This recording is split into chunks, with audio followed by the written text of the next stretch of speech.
여러분, 올해 주식시장에서 가장 많이 오른 종목이 뭔지 아세요? 삼성전자도 아니고 SK하이닉스도 아닙니다. 광통신 케이블 만드는 회사예요. 그것도 3년 연속 적자를 내던 회사가 연초 대비 한때 주가가 1000%를 넘게 올랐습니다. 올해 3월에 엔비디아가 광통신 회사에 4조 6천억을 투자했다는 뉴스 보셨죠? 그래서 그런가 하실 수도 있는데 그 돈 그 국내 회사에 간 거 아닙니다. 미국 회사 두 곳에 간 겁니다. 그럼 대체 왜 국내 회사 주가가 1000%씩 오른 걸까요? 오늘 그 구조를 정확하게 알려드리겠습니다. 먼저 광통신이 왜 뜨는지 이전 영상에서 말씀드렸으니 딱 30초만 짚고 넘어갈게요. 지금 AI 데이터 센터에서 쓰는 통신 속도가 800G인데 이 속도에서 구리선은 딱 2m밖에 데이터를 못 보냅니다. 서버 렉 하나 안에서도 구석에서 구석까지 못 간다는 예제예요. 물리법칙이라 방법이 없어요. 그래서 빛으로 데이터를 보내는 광통신이 필요해진 거고요. 그런데 구리가 한계에 부딪혔다는 건 몇 년 전부터 알던 얘기예요. 왜 하필 올해 이렇게 크게 터진 걸까요? 핵심은 엔비디아가 AI 클러스터 설계 자체를 바꿨다는 거예요. 예전에는 GPU들을 연결할 때 구리선이나 일반 광 케이블을 썼어요. 그런데 최신 세대 시스템 XDR 세대부터는 광 트랜시버라는 부품이 대거 투입되는 구조로 아키텍처가 완전히 바뀐 겁니다. 광 트랜시버, 쉽게 말하면 전기 신호를 빛 신호로 바꿔주는 변환 장치인데요. 백엔드 연결 기준으로 GPU 한 대당 이게 두세 개씩 필요한 구조가 된 거예요. GPU가 10만 개짜리 클러스터면 광 트랜시버가 최소 20만 개에서 30만 개가 필요해지는 겁니다. 이게 수요가 갑자기 폭발한 진짜 이유입니다.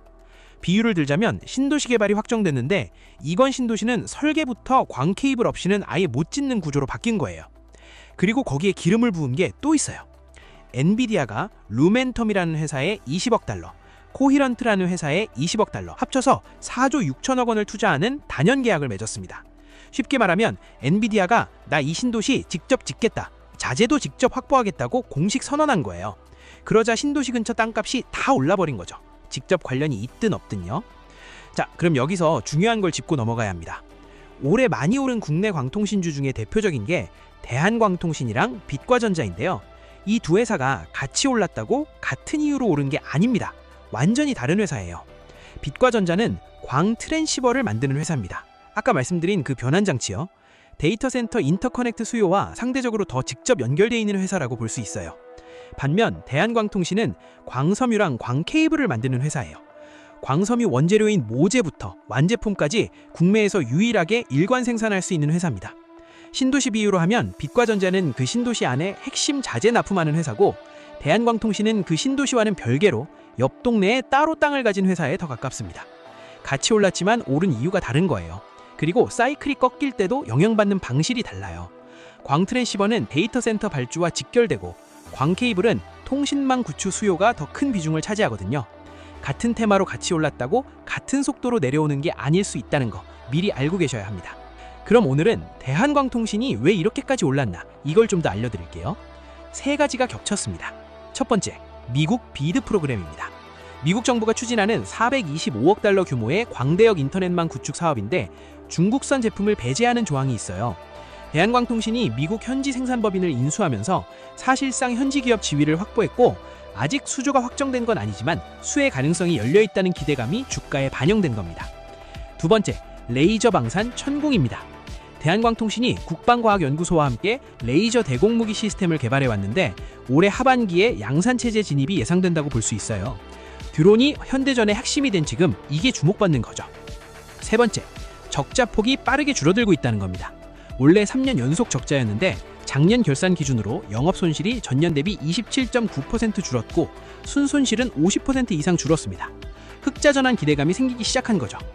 그런데 솔직하게 지금 대한광통신은 아직 흑자 기업이 아닙니다.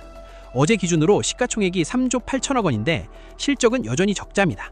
근데 며칠 뒤 실적 발표가 예정돼 있거든요. 거기서 흑자 전환이 숫자로 확인되느냐 안 되느냐가 이 기대감이 실제 실적으로 이어지는지를 판가름하는 첫 번째 기준점이 됩니다.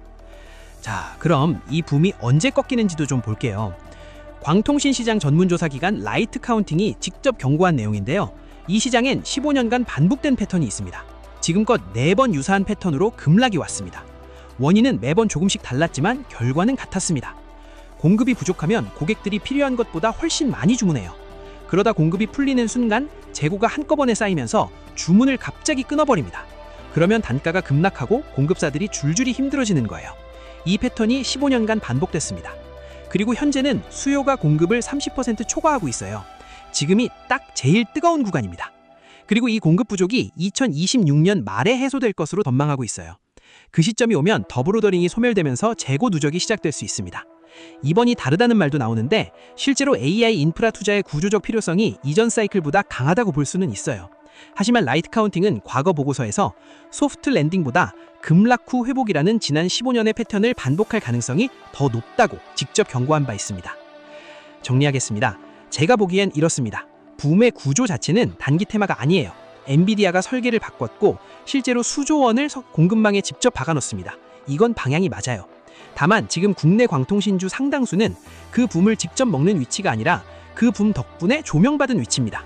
그리고 공급 부족이 올해 말에 해소되면 더블오더링이 소멸되는 구간이 오는데 그때 실적이 받쳐주는 회사와 기대감만 있는 회사는 전혀 다르게 움직일 겁니다. 5월 18일 대한광통신 실적 발표가 그 첫 번째 리트머스 시험지가 될 것 같아요. 물론 이건 제 시각이고 투자 결정은 항상 본인 판단으로 신중하게 하셔야 합니다. 반친자였습니다.